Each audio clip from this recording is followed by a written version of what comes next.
Welcome, Left Reckoning patrons. I'm Matt Leck. With me, as always, Dave Griscom. Hello, Dave. Hey, brother. And joining us now, excited to get, very back to episode 1 of Left Reckoning sort of topic here. Keith Orejel. Keith is an assistant professor at Wilmington College, focusing on, I'd say, like the political economy of rural America. Is that accurate? I think that's 100% accurate. Yeah, nail on the head there. All right. So, well, as Left Reckoners know, demystifying this idea, because David and I both grew up. David's living in Texas now. I grew up in North Dakota. This idea that there's like a red state versus blue state divide in rural America is a certain type of way. We want to kind of get into a more materialist understanding of these sorts of things. So, I guess just to start off, Keith, how should we understand rural America in our country's political economy? Yeah, that's a great question. So I think there has been just like a real big revolution in the place of rural spaces within the American political economy since World War II, right? Historically, the role of rural areas had always been as sort of an extractive economy, right? These sort of producers of agricultural commodities and raw materials that then are being sort of sent to urban places or abroad to be sort of processed. And I think that, rural America had sort of fundamentally different structures and fundamentally different employment, right? People would be engaged in mining, in forestry, in agriculture, that really sort of separated them from urban peoples.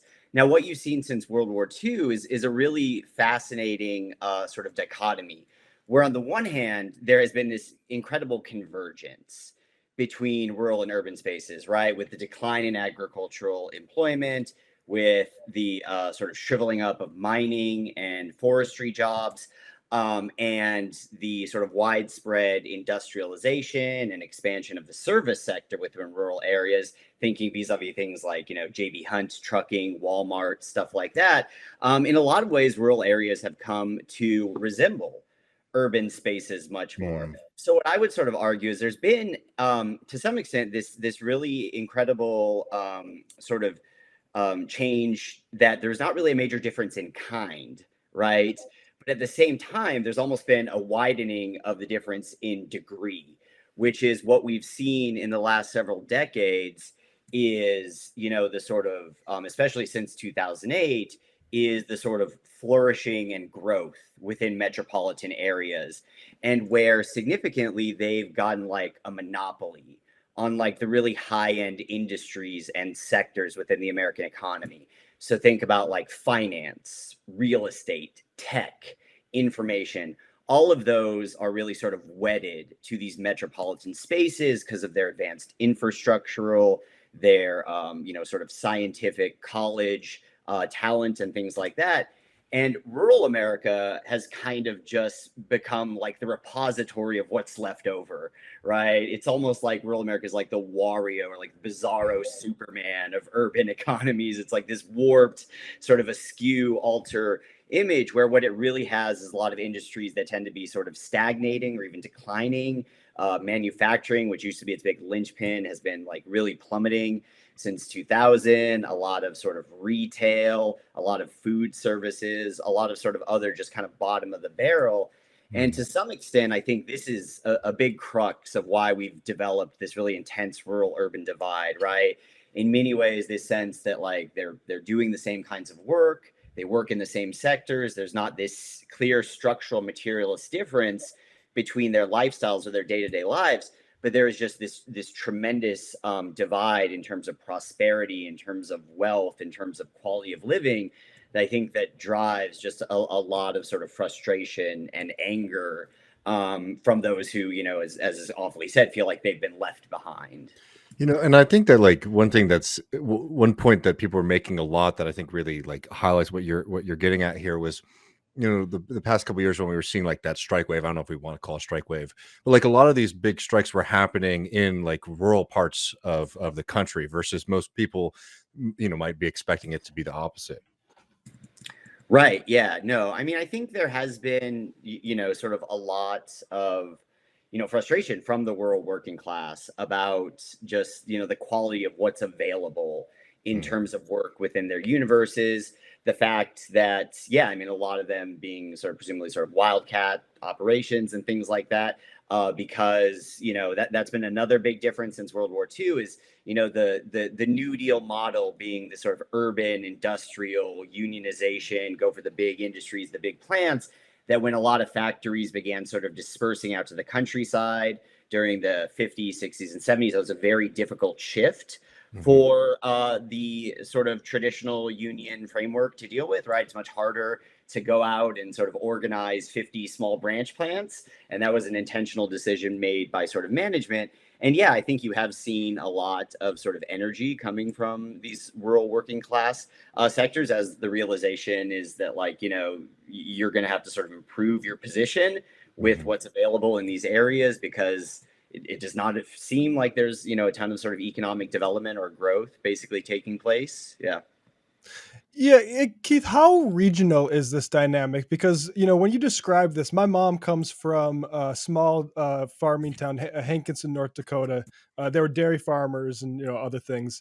And that just wasn't, like, to me growing up, like, and like particularly in like the neoliberal period, my impression is monopolization and just continued like consolidation basically like destroyed that as a life path. So like growing up, I didn't like, frankly, going to the farm. I like to be in the big Right. city of Bismarck because you know Right. there's Yeah. more stuff to do there, Yeah. and like I interpreted it kind of like a cultural thing. But my mom was there in Bismarck because the jobs were there in Bismarck. Yeah. Yeah, exactly right. And I mean, that's even, I mean, the farm population has just lived, you know, shriveled. It is just this, since World War II, just a relentless, almost unstoppable force of consolidation in farms into fewer and fewer. I don't even know what the numbers are today. I mean, I've seen them as low as, like, you know, less than 5% of rural communities are in agriculture, right? We may be down to just like a couple million farmers left in the whole country, right? And yeah, I mean, basically, even many people that consider themselves to have a farm or be in agriculture, most of their income comes from this off the farm work. They travel to the local small town that's really becomes the source of like their livelihood. And that's really the story of kind of the countryside after World War II. I remember one study, I think, put it very poignantly, which is like historically the relationship between town and country is that the farmers produce the wealth and the money and they spend it in the town that reaps the sort of benefits of their production. Whereas now the relationship is like the town produces the wealth. The town is where all the jobs are, and people are like commuting in from the countryside to basically look for these works. And, you know, maybe it's a manufacturing plant, what's still left, maybe it's a Walmart, maybe it's a fast food establishment, right? That there's been this real kind of role reversal. And that, like you said, it's become this weird thing. I always ask people, I was like, oh, I live on a farm. I was like, oh, well, like, do you grow anything? And they're like, no. I was like, so I'm like, so you basically just have a house in the countryside, right? And that's kind of what most people use rural spaces for, is basically just as essentially a housing site. Living on a few acres is the much more common, I think, framework for what people use these, you know, sort of dispersed areas for. Yeah, and you shared on Twitter, Keith D. Orejel on Twitter. We'll share that. But I shared this interesting map. Prime age working population change in rural counties, 2010 to 2019, and it is pretty not great for most of the country. And so, as we can say, like as you described, it's pretty widespread. I Oh, couldn't hear you unable to there. hear me? Dave, could you hear him? I could. I think we're getting some feedback there. Let me Matt, see. we're getting feedback from you because your sound's sharing on the screen. That's what's happening. Oh, gotcha. Let me retry that here. I'll do that without the sound share. Sorry about that. Is this any better? Yeah. Keith, can you hear me now? Yep. Oh, all right. I'm going to mute Keith because I think I'm getting a little feedback there. But just to put this up real quick, and then I'll let Keith describe it. But the blue area is oil. So it's not like you know, North Dakota, that's the Bakken oil field. So that's where people are moving to North Dakota and kind of insulating my home state from a lot of the last decade's difficulty with economics. So just talk about this map for us, Keith. So, I mean, this has been a persistent problem for rural places since, you know, throughout the 20th century. And I could show you sort of documents from like the 1940s where they're just sort of grossing about like, oh, our kids are leaving, we can't hold on to young people. This has been, and this really drove a lot of their 20th century economic development thing is like, we're if we lose youth, we can't reproduce ourselves as a society. We'll just sort of wither and die.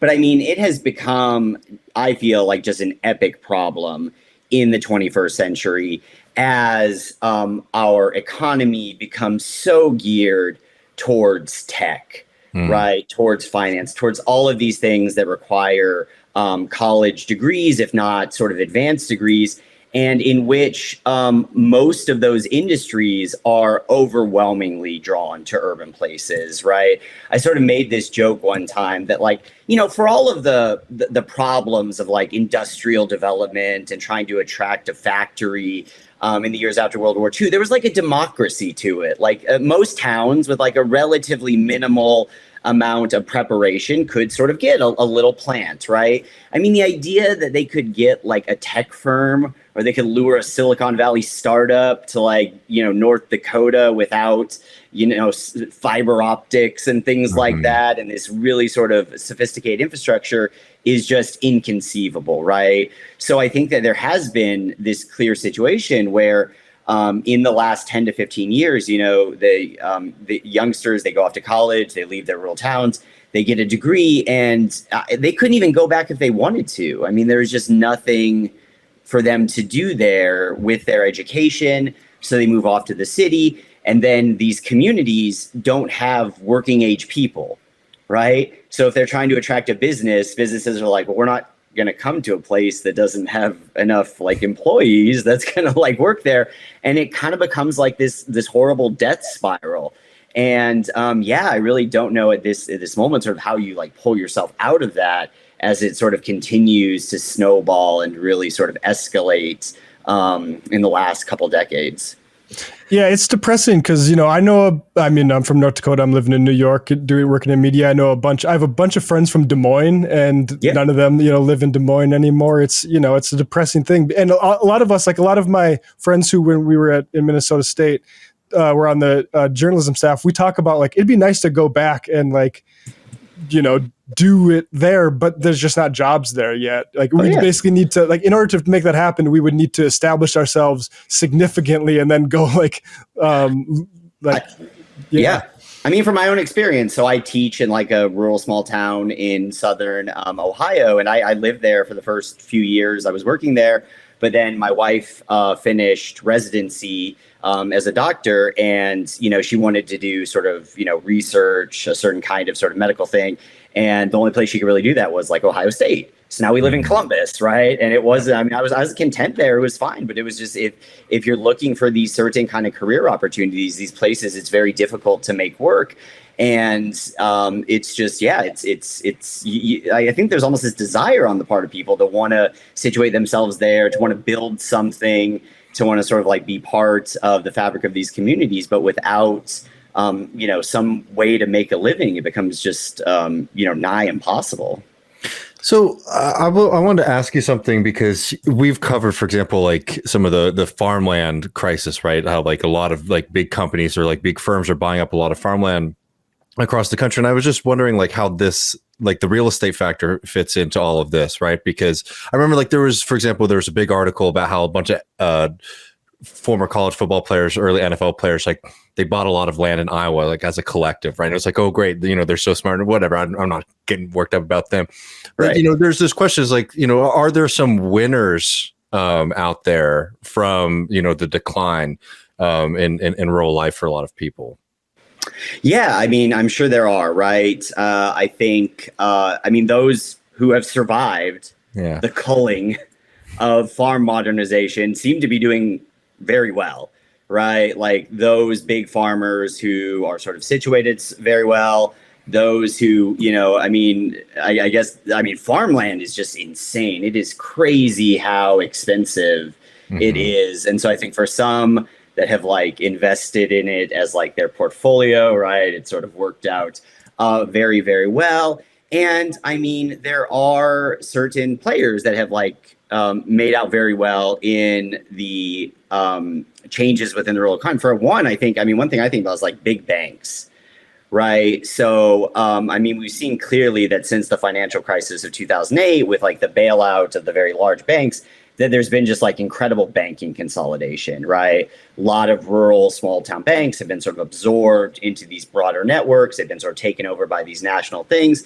And as a result, to some extent, I think there's been like this transfer of wealth, wherein when rural communities put their money in these regional sort of branch banks, that money is then eventually sort of makes its way back to the headquarters, inevitably located in some large metropolitan center. It's not clear that a lot of it's reinvested in local community stuff very frequently. And I think there have definitely been people that have made a killing from this sort of downward slide. And it's quite depressing. Another one's media, right? Like small newspapers have just been just eviscerated. They've just been absorbed into these ever-growing media networks. And, I look at like some small town newspaper sometimes, I'm like, this is just rehashed content from, when I look at the stuff I read for my book, it's all local like news. It's very much, there is some national coverage, but it's very much rooted in like what's going on in the community. And now it's just like, reprinted AP articles, reprinted stuff from the national, very little local coverage. And the sense that like, I'm sure those companies out there just like swallowing up the like local news infrastructure have done very well for themselves on this like business model. Right. Yeah. What political wins do you think, or would you observe that this sort of, especially like neoliberalism to the great financial crisis? Like, what would you remark on there? Yeah, this is the big question, right? What we've seen, because there really did not. It was clear there was an inclination, right, on the part of rural voters towards, the Republican Party since the late 20th century. And also, sort of pro-business, sort of centrist neoliberal Democrats, tended to also do sort of fairly well. And then we've seen, sort of in the last, the 2010s, just this sort of hard right turn, right? How long-term that is going to be is a really interesting question. I've seen some analysis from the most recent midterms that there seem to be some sort of positive sites, that maybe the margins are kind of shrinking, and that one of the reasons why Democrats did relatively well in some places is they were able to sort of convince more rural voters than they had in the last few cycles. I'm not really sure, right? But I do think that what I see is a really pretty abrupt polarization of like the rural electorate towards a like Trump MAGA universe, right? Has a lot to do with just this big fallout from the Great Recession and the financial crisis, right? So the 2010s are just incredible. So let me give you some numbers. In the 1990s, non-metropolitan America gained 3.4 million people. In the 2000s, they gained 1.5 million people. In the 2010s, like rural America lost 300,000 people. So it's like this last decade has just been like a total Armageddon. Between like by 2010, they'd lost like 35% of their manufacturing jobs. By the time the Great Recession had sort of reached its bottom, you see this situation where I tell people this stat, it's always kind of blows my mind, is that as late as 2019, there were still fewer jobs in rural America than there had been in 2007. Wow. Before the Great Recession. So it's like they never recovered, right? And how that then translates into this big shift, I think, I'm a historian, so, my sort of opinion is it's going to probably take us a while to sort of unpack that and like get into, the headspace of sort of, whether or not it just created the groundwork for what is largely a movement that expresses itself in, sort of xenophobia and other kinds of, sort of prejudice and culture wars, or whether or not it was, the sort of tariffs, anti-China, anti-globalization, free trade rhetoric that a lot of rural folks were sort of drawn to with this political movement. This is something that's like hotly debated in political science. But yeah, I mean, if you look at it's just like the overlap is pretty perfect, that like the 2010s, when the rural economy is just being laid to sort of waste, is when you see this just like dramatic collapse in what I would argue was a fairly sort of like sort of right of center, typically sort of voting population for the most part. But yeah. How would you describe, and you kind of touched on this earlier, but work in rural America now? There's this book, I'm trying to remember what it was. Maybe it's Broken Heartland, but it goes into like make work in rural America, like farmers needing to supplement their income in down periods by basically, like, there's one where like famous program where a company would send them engines to tinker with in their garage, and it was marketed as this, oh, look at, you can make some extra money, and then it became a way of like, oh, you actually need to do this, you no longer have your period, which is like eternal to farmers, that like the winter months you have like recuperation. No, get your ass in the garage and go like fix this crankshaft. It's like an 1820s putting out system. Like that's like I'm like literally imagine like it's like piecework from like the country economy of like New England and like this. It's like that's incredible. They like just return to the old business models, like the farm families. Like how interesting. Yeah, actually, and this was from the 1996 book Broken Heartland: Rise of America's Rural Ghetto by Osha Gray Davidson. But like describe work, and what does post financial crisis, like, is it just like, to me it's like you gotta move to Bismarck, you gotta move to Fargo? Yeah. Well, I think one thing that I think is really fascinating is the way that like the entire political economy of rural America is basically held together by like absurd distances of commuting, right? Like it's crazy. Like we think about like our commutes, right? Like I talk to some of my students, and they're like, they will just like not even bat an eye. Like, oh yeah, my dad drives an hour and a half, 45 minutes, like, because this is like the situation, right? For whatever reason, you find yourself with your residents in this, sort of open countryside. You like your acres, you like your situation, but like the jobs are sort of somewhere else, right? So you inevitably are spending a lot of time in your car, right? Maybe you'll listen to a lot of talk radio of a certain vintage. This might be another sort of thing. They spend a lot more time in their cars than do suburbanites and metropolitan Americans, right? They, sort of definitely have that as like a determining feature, right? And I mean, the kinds of work they do are often, very, very different. The industries that drive rural America, or tend to be still a lot of manufacturing, even though it's been sort of eviscerated. Rural America is still much more reliant upon manufacturing, construction, trucking. There's a great book by Shane Hamilton called Trucking Country that looks at like the sort of history of like rural truckers and sort of independent workers and owner operators. Remains like, I think, a big lifeline for a lot of rural Americans who, especially those without like a college degree, who are trying to strike this balance, right? The sort of trucking economy kind of keeps this all basically sort of functioning. Tons of, work in retail, in food services, in things like that. And just a disproportionate lack in those sort of other, sort of high-end fields, right? So I think, I mean, there are definitely sort of on paper, there's a lot of similarities, especially as, there still is agriculture, there's still mining, there's still forestry, they're all kind of a shell of their former selves, but they are still concentrated in rural areas that sort of make these places sort of distinctive, plus a lot of industries somehow sort of connected to them in sort of one way or another. But I do feel like there's, sort of this sense in rural America still that like, their work is still very much like blue collar, right? No matter of what vintage, it's still much more manual. It's work with, your hands and with your sort of muscles as opposed to with sort of your mind.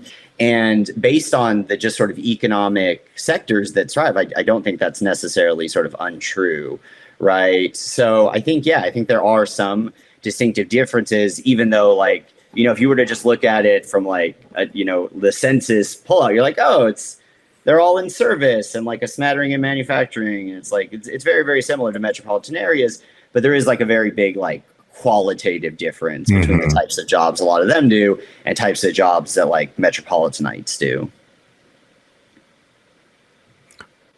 Is it, you know, there was, when talks like the COVID shift in a lot of more work from home and that sort of thing, to me, it seems like, you know, any sort of promise that might have had to equalize the situation has actually just turned out to richer people moving to like Butte and then driving up the housing prices. But is that basically the story going forward? As a historian, like, would that basically what you'd see?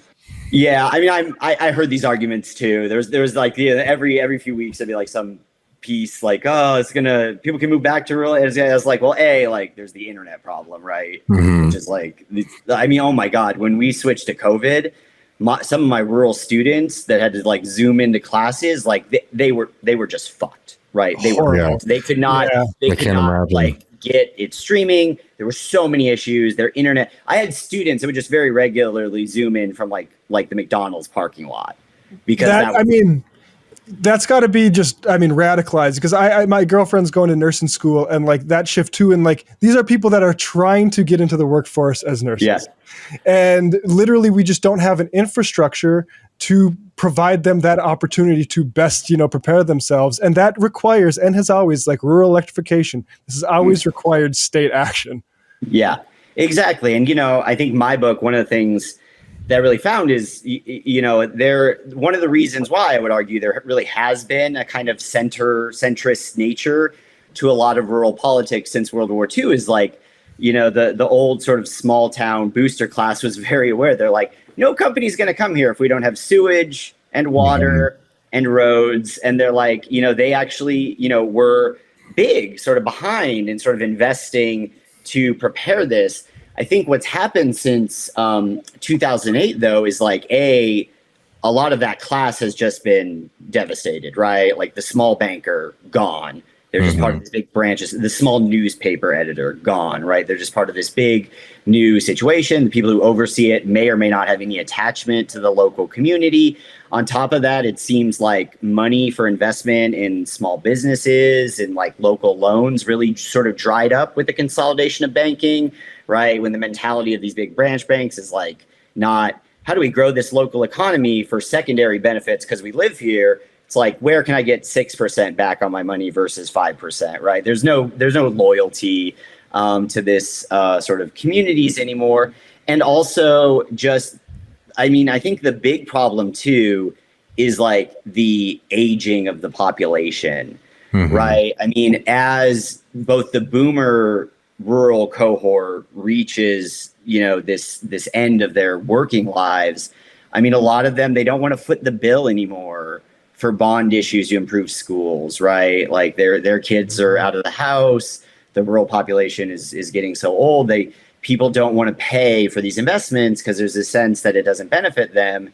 And if such a huge proportion of your population is like elderly and retirees, it's really difficult to get these things through. I mean, I've seen in the local town that I teach in, there's been a bunch of like efforts to pass a bond measure to fund the schools, and it just keeps failing. I've heard like, that. I went to junior high in a 106-year-old junior high school in Mandan, North Dakota. It was like pulling teeth to get them to pass a new high school to eventually move people. And now I look, because there's all this oil money and the economy's kind of good and growing. They've been building schools like crazy. So like it's wild how that has that impact. Yeah. I mean, if the money's there, they'll do it. It's just how to sort of extract it from a population. It also appears that one of the big problems also seems that too is after 2008, a lot of states sort of cut off funding to local communities and we're kind of like, you got to kind of do your own thing because we have our own sort of cash flow. And I read one analysis that was like, a lot of states took this as an opportunity to do like a reset. So it was like, well, even though the crisis is over, like we're not going back to this old situation. We're going to sort of, eliminate those levels of funding on infrastructure. And like, if you need like an emergency one-time thing to fix your road, like we'll do that. But like continuous revenue sharing has really sort of dried up. And that collaboration between sort of different levels of government and local communities seems to have become much more, much more paltry. And I think that's like another big issue these communities have had is like once again, like how do you pull yourself out of this hole once it just keeps getting, that seems to be just getting deeper and deeper and deeper. And like, I mean, I don't have any answers, but I'm trying to at least kind of make sense of it. It's not hard for me to imagine how I'd feel if I'd been in rural America this entire time and the central bank had been basically giving Silicon Valley money to invent very sophisticated chatbots while my entire community just dies. Yeah, right. And I mean, I think there have been some positive developments. I think if one thing that really can have a broad impact and is probably going to be very popular is the infrastructure bill. I think that'll be huge. I think the problem with that is that Republicans are so cagey with both voting against it and shutting it down. And then the moment the money comes in, they make it seem like look what's come in, and they claim credit for it and make it look like, so the sense of, whether or not it's even sort of understood that this was something delivered by a certain group, they always sort of like snatch the credit for that. But it doesn't help that Pelosiak's embarrassed by it and like, this is a once in a lifetime thing. We promise we won't try it again. Yeah.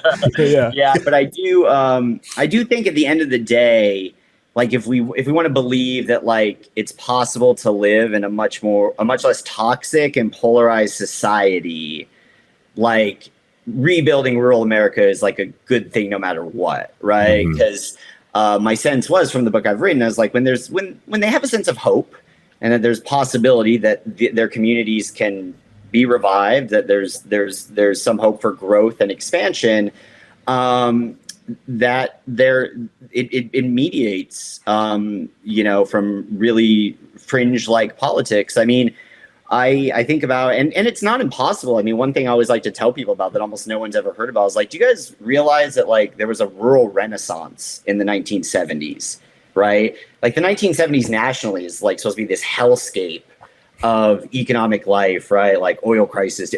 Rural America experienced like this golden age, right? It had huge increase in industrialization. It had really big job growth.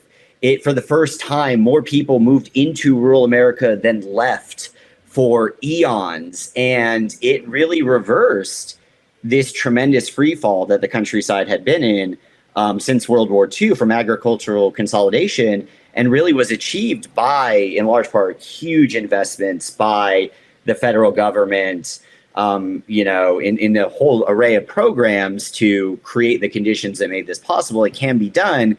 Whether or not in the climate we're operating in, it can be done, who's to say? Yeah, well, we kind of covered it a little bit, but I have a question, how did rural America birth both these populists, which we've had on the brain a lot recently, and these sort of like moderate political movements? But to me, I guess it's kind of clear. It's just like the different periods of time. You have the earlier version, and then you have, post the like sort of 30s, 40s, you get more sort of a long march toward neoliberalism a little bit. Yeah. Well, I think about too. I mean, one thing I always think about, because this is like the heart of like the what's the matter with Kansas question. Is like these places used to produce like the Grange and the Farmers Alliance and like the populist movement and things like that. One thing I've always been sort of just devastated by is like, this is very true, but like, oftentimes the political energy for those movements were coming from small farmers. Yeah. Right. It was, and I think one of the reasons we have failed to see a sort of progressive, anti-monopoly, anti-corporate movement come out of the countryside in recent decades with that same sort of ethos is like the small farmer is gone. Right. They're gone. I mean, I don't even know what the average size of a farm today is, but like it is massive. Right. And that is this constituency that throughout almost all of American history has had this potential for, radical sort of, political mobilization and action. And it can't be drawn upon anymore because it has been essentially, sort of,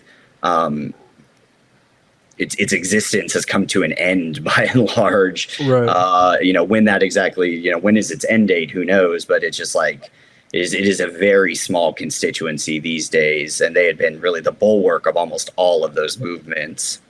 Right, like in North Dakota, for instance, you had the populist movement do the grain elevator because the grain elevator capitalists were screwing you over. You do, and then state bank also because the bankers screwing you over, and Right. and also like the anti-rail stuff that was also farmers getting screwed over by rates. Exactly right. Yeah. I was actually just reading this book, this old Gilded Age book called The Octopus by Frank Norris, which is all about like these farmers battling it out with the sort of the railroad, and it's a really great text. But yeah, I mean, it is sort of this question of like, and this is something I sort of grapple with very often. It's like, so if we want to try and build something in rural America, right? Like, who do we look to, right? Who is the constituency? Do you want to look? Is it the the Walmart employee, this retail service sector, sort of building off things like the unionization of like Starbucks and things like that? It's like, is that the model? The old industrial working class is tough because it's in decline and it's dispersed, right? The small farmers kind of gone. So I think it's just sort of trying to conceptualize new constituencies, new blocks, as well as new structures and institutions. That's one thing I always sort of try to explain to people. They ask, well, why didn't after 2008, why didn't they tack left, right? Like, why didn't they just sort of respond to this capitalist? And I was like, our forces are very thin in the countryside, right? There is not a great presence there to have like channeled that. Whereas, business, chamber of commerce folks, they're very present. Churches, right? Like, at that moment, it was the infrastructure was sort of just not very ready to act. But Dave, you were gonna. No, I mean, I just want to ask you, like, because I've been working on something for Jacobin on the early history of like the Southern Tenant Farmers Union. Yeah. And like, it's one of those things that's so, interesting to read. Is like, there's a lot of stuff that's interesting there, but the question I want to ask you is that like, whenever they would go into a small town, they knew where people were. Yeah. You know what I mean? Like they knew where people hung out, and like there was the sociability there. And like, I think a lot of people are sort of cognizant of how that's sort of declined across American society. But is it a similar kind of decline in, sociability, bowling clubs, that kind of thing in rural America as well?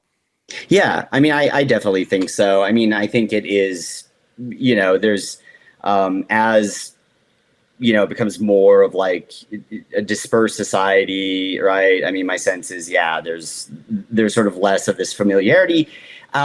But that's the thing, right? Is like, but I will say this, having lived in one of these communities, I noticed there is a great sense of sociability amongst kind of the local elites, right? Like they all kind of like, they're on a lot of boards, they're on a lot of organizations, like they all kind of hang out, they hold a lot of things for the Rotary, right? But like, there is not the institutional sort of density for sort of other groups that we used to have, right? The sense of like, well, we'll all join the Elks or we'll all join the right? Like, especially amongst sort of the younger people, that's sort of a way of uniting has kind of declined. And I think that is like one of the problems of how you then like who it is that's sort of communicating and interacting and who is very disconnected and, not in dialogue with one another. Yeah.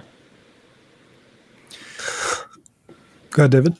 Well, I mean, this is a little tedious, but like last thing I want to ask you, just because it's a pet peeve of ours. Anytime something bad happens in rural America, particularly like red states, there's always these, it's a meme at this point, right?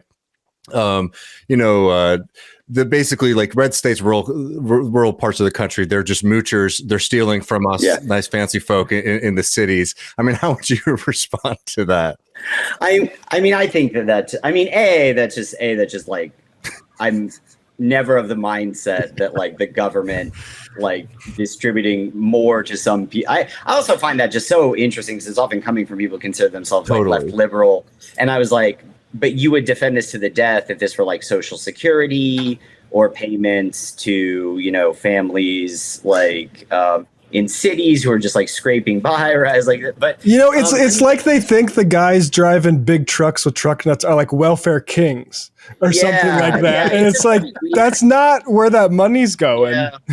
Exactly. It's going to, and you know, and I think the thing that's unfair is like, it's like, oh, well, this is like, you know, government money being, and I was like, well, but like, I mean, there have been a lot of ways public policy has kind of favored cities, like you said, doling out money to like Silicon Valley and tech industry to do all this R&D that has like made them so much more wealthy and prosperous, and why they have such an incredible tax base.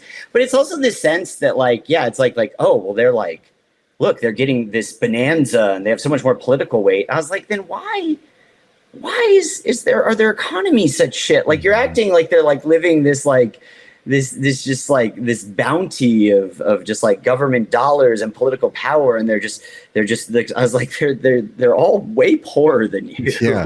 They all have sort of, you know, much like worse jobs. Like, these communities are like eroding. There's all of these issues, and yet there's this sense that somehow they're like reaping this sort of unfair advantage. So I always think that's just, but I also just think it's counterproductive, and it serves no useful purpose. If you just want to punch down at people who are getting disproportionate Social Security and unemployment and other things, like, you know, so be it, and just feel like sanctimonious in your dislike of them because they already kind of don't vote or behave the way you like, then, you know, like, okay, like you can have your moment. But like politically, I'm like, I see no problem in trying to help poor people no matter where they live. Yeah. Right. And also that, you know, we can, this is just burning bridges, and you're kind of reaffirming all the horrible stereotypes about what they think you believe that you deny are real. Right. They're like, we don't look down on these people. We don't think they're backwards or stupid. It's like, but you know, they're but we do stupid political decisions, and I hate them. And yeah, and it's so immature too, because like, one, like that money, to the extent it is going to people, it's because they're poor or like aging population, and need those sort of programs. But also a good chunk of that money is also spent to help people extract more from those regions too. So like, the idea that it's just going to Trump voters to vote Trump next time, like it's very small-minded. I mean, this subsidization argument is just, well, I mean, that was just like, I don't know what got into him. I think he's stopped because it produced so much bad. But Paul Krugman was just on this. He was on this tear for a few weeks. It's just like, it's just like we have to give them all our money and then kiss their ass, otherwise we offend them, and then they just don't, but they brought this all on themselves. I'm like, okay, well, sure, Princeton, sure. Well, also, I think one comment he made, one of those, he was like, I have never once heard anyone in New York City say anything like demeaning about people in like rural and like middle America. I was like, were you living in a different New York City than I was? No, I mean, my joke is whenever I told people I was from Texas when I was living in New York, there's always this awkward pause where they were expecting me to like apologize or like attack like my family. You know what I mean? I remember a great story. This is a great story. Is a professor I knew at the University of Arkansas. He had gotten his PhD at Columbia like I did. And he, when he first got his job out of graduate school, he went to one of his professors and he was like, "Oh, I heard you got a job." Like, he's like, "Where is it?" He's like, "The University of Arkansas." And the guy's like, "Extraordinary." Arkansas? What a mystical idea, right? It's just like extraordinary. Like, it's like, I always love that. It's just like the, I mean, it's truly amazing. Just like Narnia. Exactly. Keith Orejel, you can follow him at Keith Dorejel. Thanks so much for joining us. Yeah, thanks for having me on. This has been a blast. Yeah. We'll talk to you again soon.